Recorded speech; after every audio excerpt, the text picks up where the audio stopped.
नित्यानन्देश्वरसमारम्भाम् नित्यानन्देश्वरिमध्यमाम् अस्मदाचार्यपर्यन्ताम् वन्दे गुरुपरम्पराम्।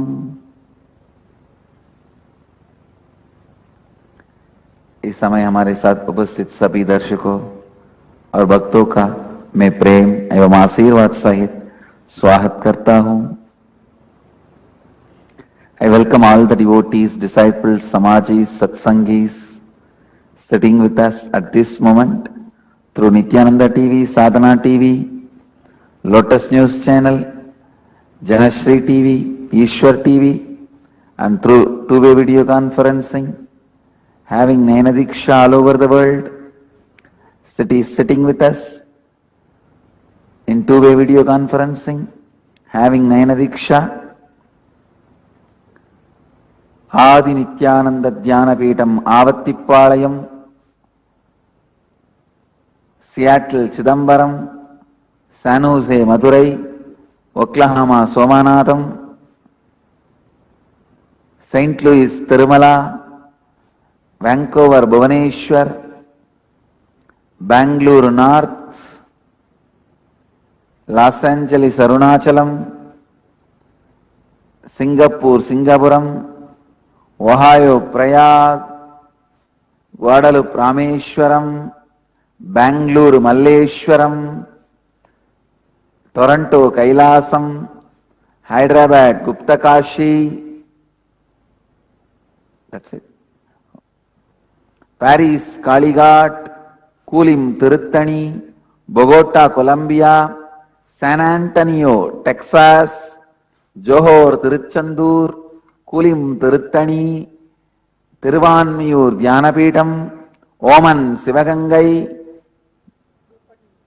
Jorpati Nepal,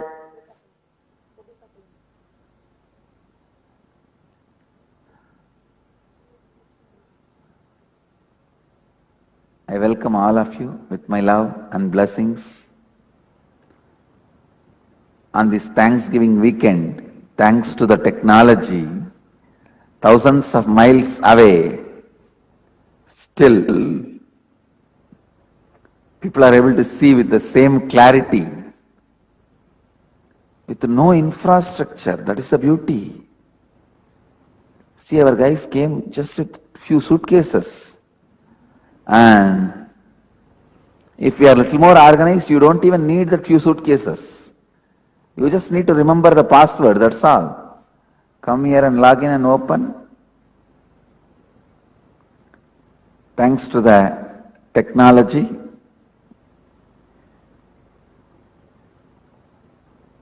from here, all the Indian channels are also live telecasting the satsang.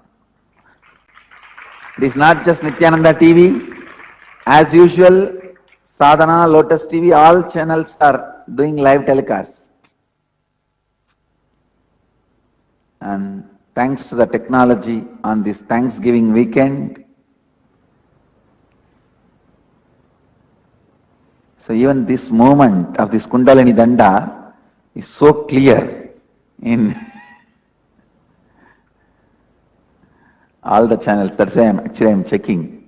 When I moved this, I am checking how much time it is taking to see that movements in the channel. It is only few seconds.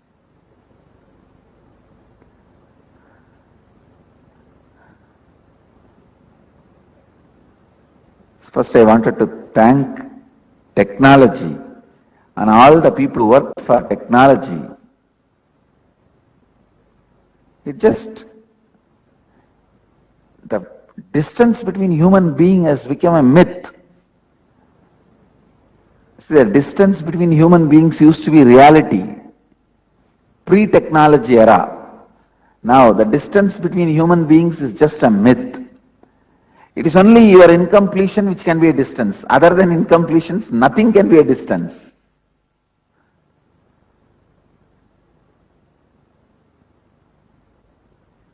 So even though I am seeing all you guys after a long time, all the IA level 4 participants.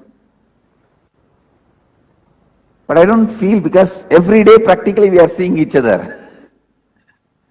Maybe for you it will be whatever is said and done, physically seeing.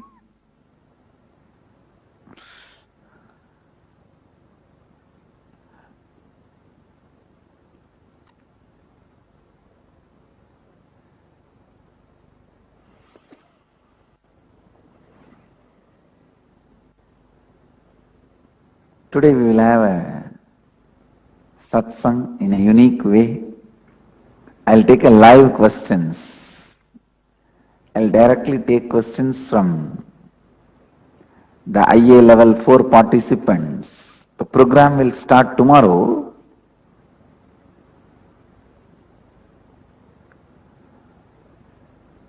But from today we will be having completely different, unique satsangs. Just like IA level 4, the satsangs also will be unique and different.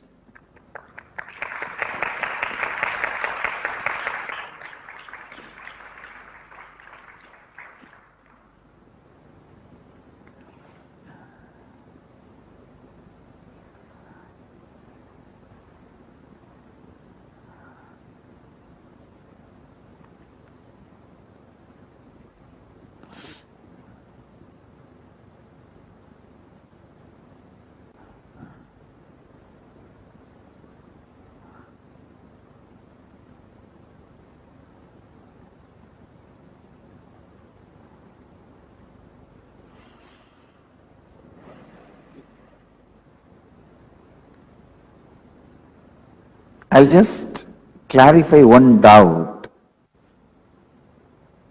which you would have had, which many people had if you have listened to the yesterday's satsang. Yesterday's satsang, just attending is not enough, you need to listen. If you have listened, you would have had a doubt, because I was explaining a very subtle point, the truth, sacred secret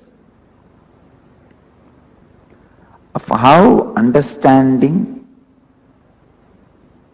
the instability of your mamakara, the inner identity, brings tremendous love for every being, because everything, whether you see it as a good or bad, comes out of instability of mamakara.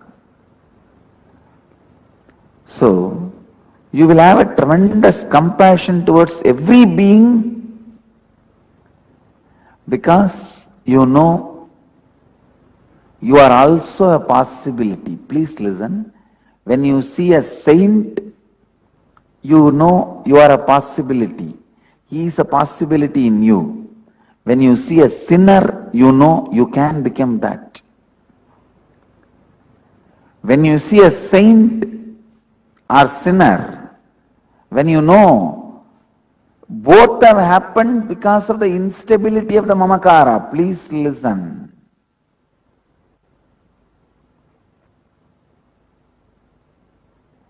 Even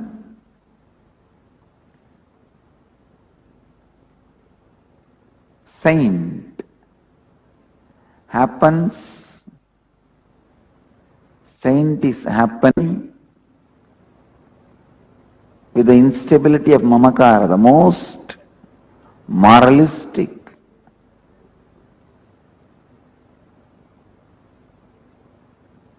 even the most moralistic guys have an unstable mamakara. Only when you get enlightened, the mamakara is transformed. Till then, anybody you see, whoever you see in your life, within the human frame, good or bad, both extremes are just, please listen, both extremes are just instability of the mamakara. Any day you can become that sinner, you can become that saint. The possibility is there. Tarun Tejpal would have never imagined he is going to complain about media trial. The self-appointed, self-styled upholder of the morality of India, self-styled media godman, Tarun Tejpal, would have never imagined he will be getting all these words back from me, to whom he gave all these words, to whom he taught all these words. Tarun, you need to know, now I am no more a self-styled godman.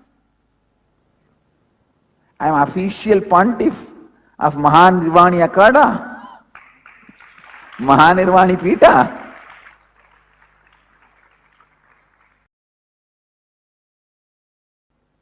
But unfortunately, you are a self-styled media godman. I may not want to use the word God for you, and you also may not like the word God. Self-styled media devil man. Let us create a new word. Tarun Tejpal, you would have never imagined you will be getting all these words. But I wanted the whole humanity to understand,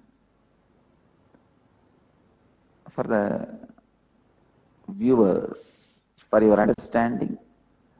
If you want to know who is Tarun Tejpal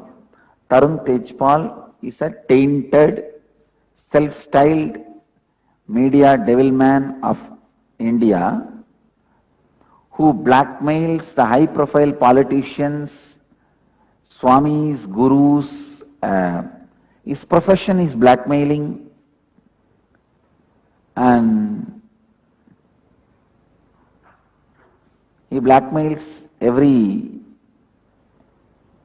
politician or guru or celebrity or even the businessmen, industrialists. After blackmailing, he makes them invest money in his bogus company. Yesterday, one of the former employee of Tegalka has given a complete detail of their financial transactions in the media called First Post. I was not surprised, but I was shocked. I know this Tarun Tejpal is this kind of a fellow, very secret, underground, don't know what is going on, a shady fellow.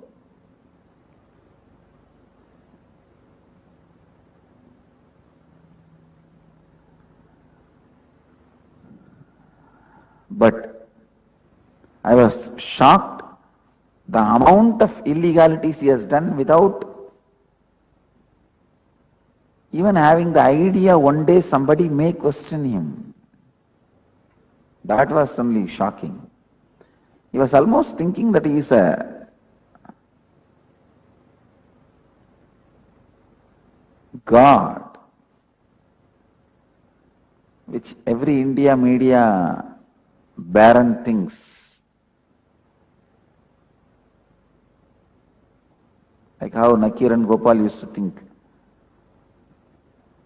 Tamil Natin Tarun Tejpal, Nakiran Gopal. Nakiran Gopal is the Tamil version, and Tarun Tejpal is the national version. Anyhow, all of you understand this truth. Tarun Tejpal would have never thought he will be caught. I don't think he would have ever thought he will be caught.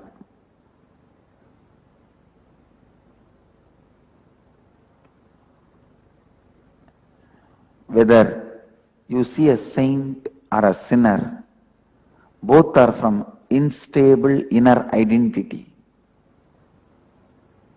When you understand the inner identity you carry is not the truth, not the truth, But at this moment it is truth. When this clarity comes, suddenly you will see a tremendous compassion.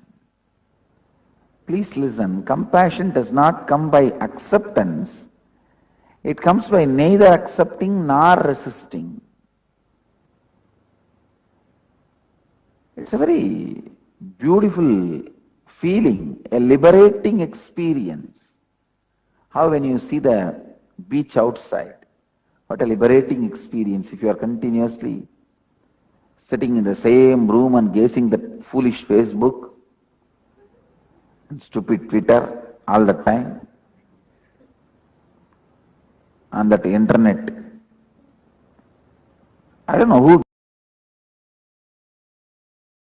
of the inner identity, you will have the tremendous freedom. Freedom from the suffocating structures. I tell you, please understand. The legal structure of the country never suffocates you. It's the internal ignorant structure of you suffocates you. The internal ignorant structure. Awakening to the internal ignorant structure and completing with it is all about enlightenment. That's all is enlightenment. Awakening to the internal, ignorant, suffocating structure. How many of you are understanding what I am saying? So when you are awakened, you will have the tremendous compassion, gratitude.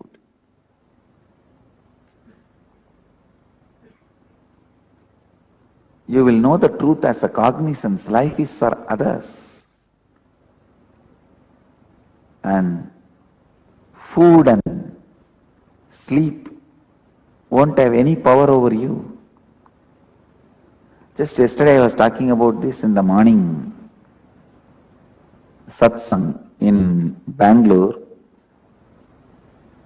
I think the guys who take care of me who were supposed to take care of me in Bali, they wanted to test whether the food has power over me or not. When I came here, no food.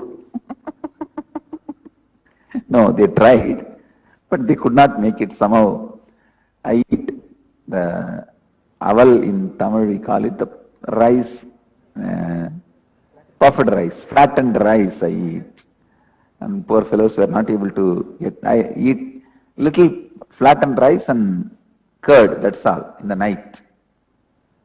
I don't take any other cooked food or in the night, that's the diet. I tell you guys, even you guys can try that.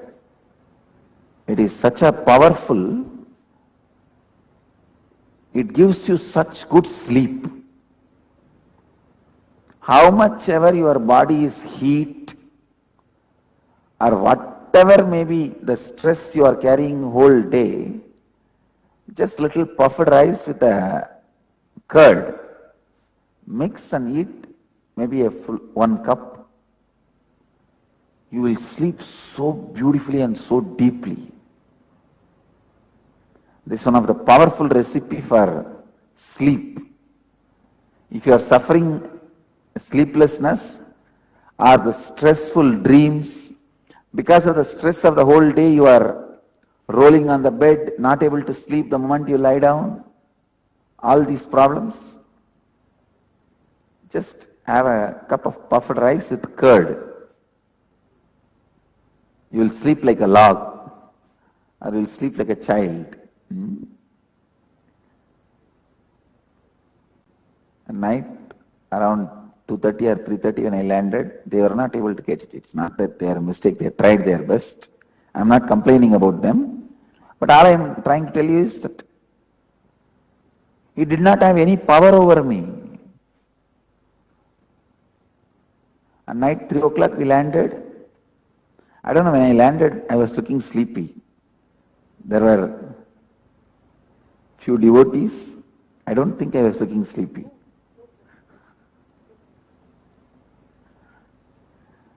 And today morning again back. I tell you guys, when you have compassion as the cognition, when you are awakened to the inner, ignorant, suffocating structures, you will have such tremendous freedom, the energy space. That is what I call gratitude. So yesterday I was talking about this subject. I felt I needed to use more words and expand and answer these doubts. Some of the doubts would have happened. Now I'll take up live questions from the IA participants.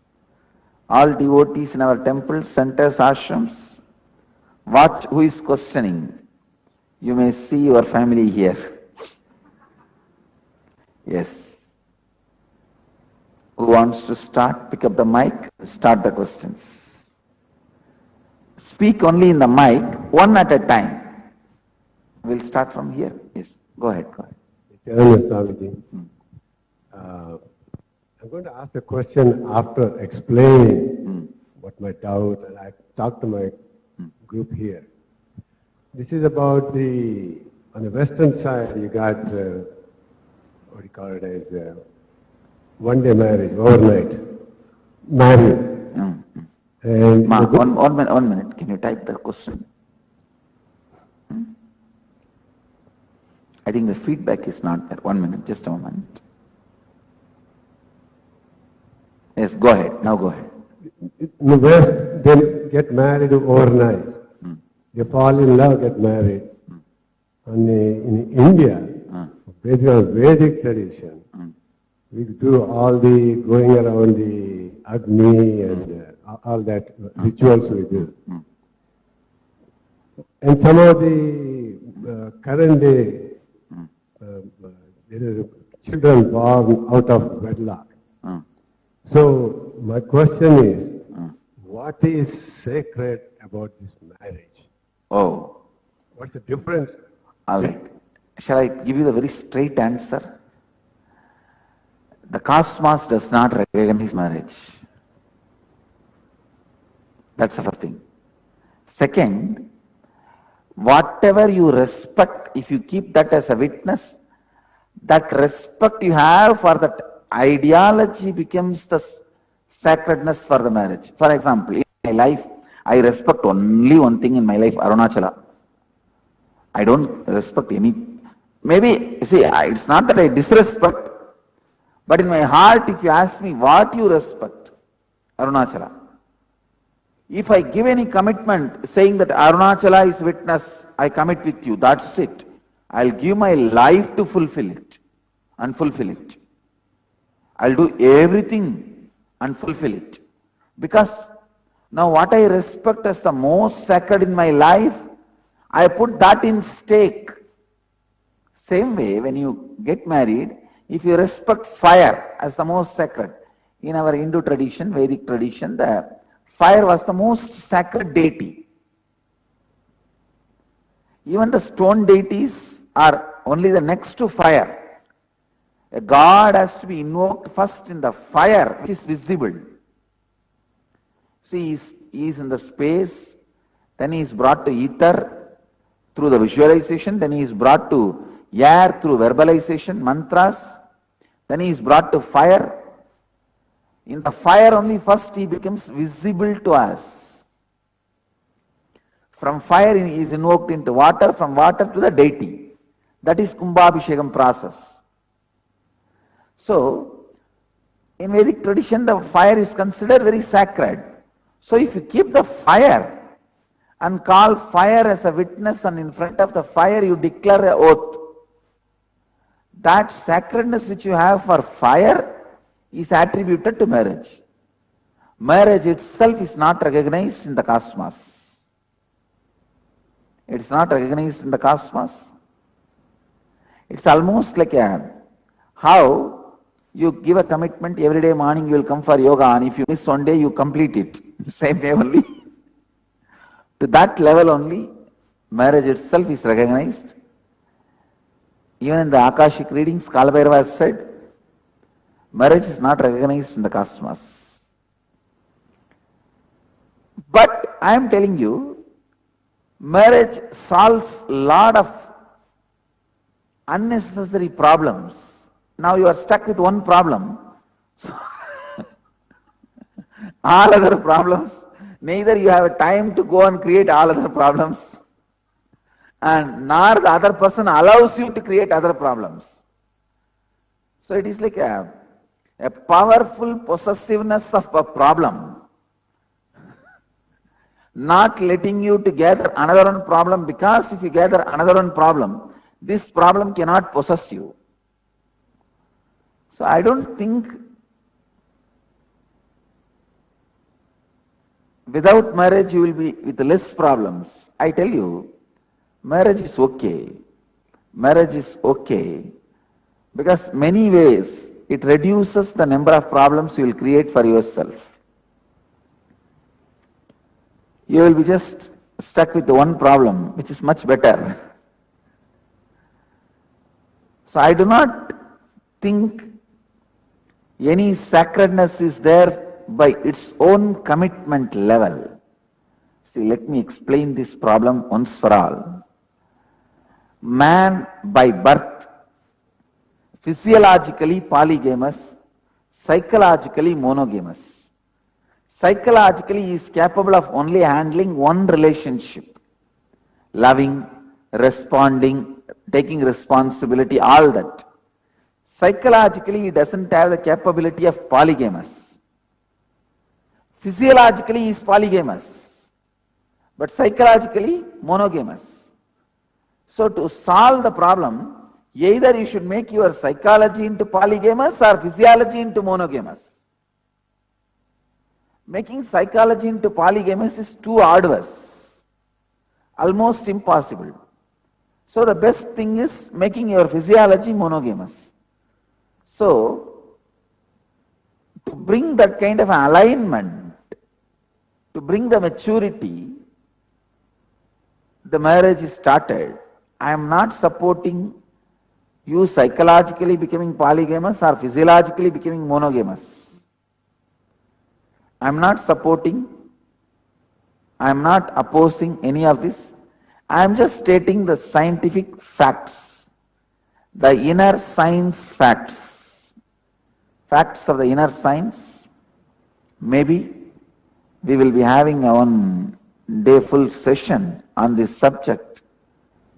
Why so much of struggle in marriages, and why so much of, as I said, the world's largest institution is marriage, and world's most cheated institution is marriage. No, true. Even Mahadeva cheated on Parvati. I have a reference. I can give you evidence. You can't use the word cheating, because they are gods. But in human level it is cheating only. So, all right, we should not use the word cheating. It's really, because personality like Mahadeva never cheats or hypocritical. But in a normal sense, anyhow, marriage itself does not have sacredness by its own act, but it gets sanctity by the witnesses you bring, by the evidences you bring. If you bring Shiva as a witness and say I get married in keeping Shiva as a witness, then it becomes sacred now. That's it. So you should always be very careful not to have any witness or evidence when you get married. That's But that is not the moral of the story. So, it is the people who are there as a witness, their sacredness is attributed to the sacredness of the marriage. That's all.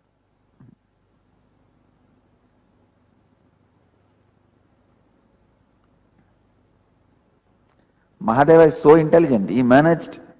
Vishnu did not come as a witness for his marriage. He himself became Vishnu and got married to Meenakshi.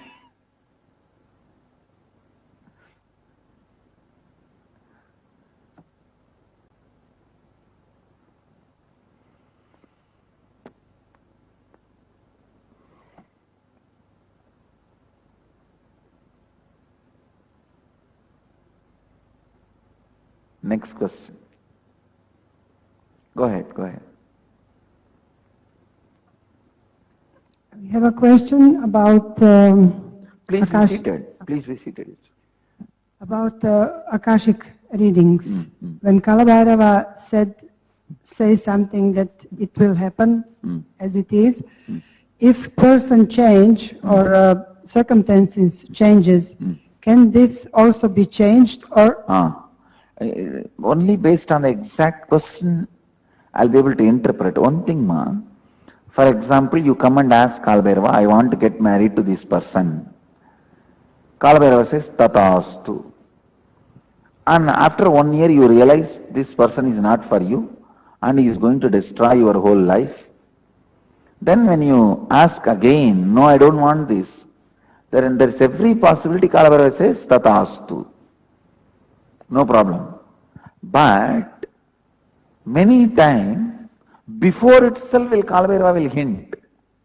I think you may not settle with that life, don't listen, then you don't listen. When he hints and if you don't listen, he doesn't change. You understand what I am saying? A little bit again, explain. See, you ask something. For example, you want a job. He says, Tataastu. After some time you feel that job is not for you. Then you don't want. Then he says, all right, Tataastu, you give up. That job will leave you. No problem. All this kind of things he changes. But there are things like a very serious commitment which involves other person also. That kind of situation he wants you. He wants you, gives warning. No, don't go for it, wait. And after that also if you want to go, then he doesn't change. He says, suffer. Tataastu. So it means if I get the answer, I go for it, of course. That is best. That is best. And if not, I just not talking about me, I talk about. If not, I think you may have to sit and do little completion with Kalabhairava. And when it's about my son? No. You are asking about your son. You got asked and you got an answer? My son asked something and he got answer. Oh. But in the moment I don't see that he is heading to this. Oh. So I just want to know if... I think if Kalabhairava has given answer, better to go in the same direction. Even if he hates this, I think he should go in that direction. That's best. Thank you. Yes. Next question.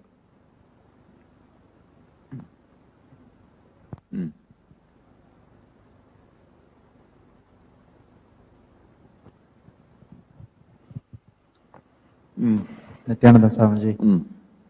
The group feels our unconsciousness the main reason or source for all our sufferings, and that is stopping us from being in the enlightened state. The question is, where and when did it start? See, the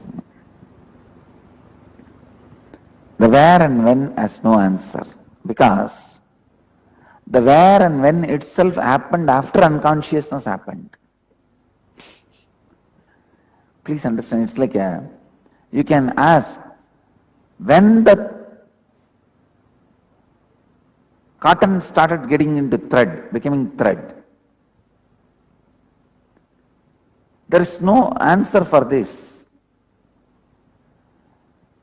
It happens in such a, for example, when the mud became a building, it became brick at one point, then brick became building. Mud does not become building. Mud became brick, brick became building. So, your consciousness became time and space, and the time and space created bondage in you. So from the bondage level, you cannot ask how my consciousness made me bound. Understand? It is actually a very, with words, still I am struggling to explain, because in your original state there is no time and space.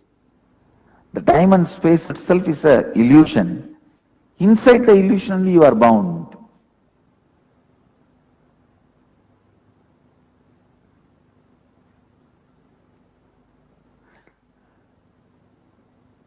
Yes.